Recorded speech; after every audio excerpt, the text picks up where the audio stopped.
اعوذ باللہ من الشیطان الرجیم بسم اللہ الرحمن الرحیم۔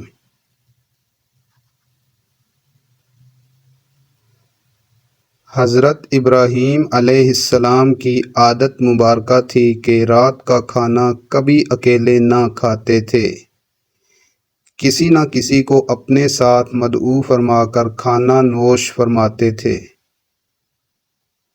ایک دن حسب عادت آپ کسی مہمان کا انتظار کر رہے تھے کہ دروازے پر دستک ہوئی۔ آپ نے دروازہ کھولا تو سامنے ایک 80 سال کا بوڑھا موجود تھا۔ اس نے فوراً کہا کہ مجھے کچھ کھانے کو دیں، مجھے بہت بھوک لگی ہے۔ حضرت ابراہیم علیہ السلام خوش ہوئے اور فرمایا، مرحبا مرحبا، اور اس شخص کے سامنے کھانا رکھ دیا۔ اس کے ہاتھ دھلوائے اور کہا، چلیں جی بسم اللہ پڑھیے۔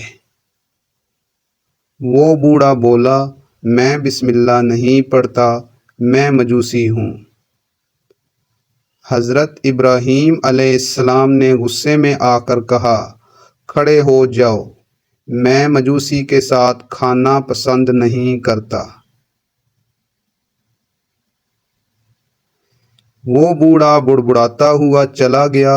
ادھر پلک جھپکتے ہی حضرت جبرائیل علیہ السلام آئے اور بولے کہ اللہ رب العزت نے فرمایا ہے کہ اے ابراہیم علیہ السلام، منکر تو وہ میرا ہے، میں نے تو 80 سال میں کبھی اس کا رزق نہیں روکا۔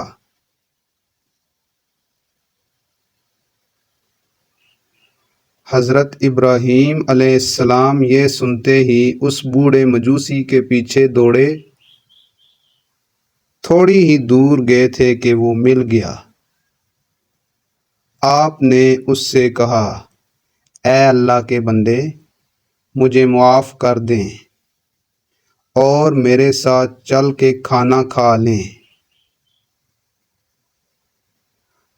آپ کی وجہ سے مجھے اپنے اللہ سے بہت ڈانٹ پڑی ہے۔ مجوسی بولا کہ کون اللہ؟ آپ علیہ السلام نے فرمایا، وہ ذات جس نے یہ ساری دنیا بنائی۔ اللہ وہ ہے جس نے ہر شے کو تخلیق کیا اور خوبصورت شکل میں ڈالا۔ اللہ وہ ذات ہے جو تمام مخلوقات کو رزق عطا فرماتا ہے۔ اللہ وہ ذات ہے جس نے تجھے اور مجھے اب تک زندہ رکھا ہوا ہے۔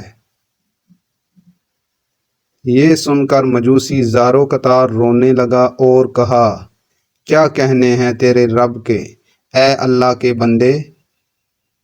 تیرے رب کا اخلاق تو بہت اعلیٰ اور عظیم ہے۔ میں اتنا پیار کرنے والے عظیم بالا و برتر رب پر ایمان لاتا ہوں۔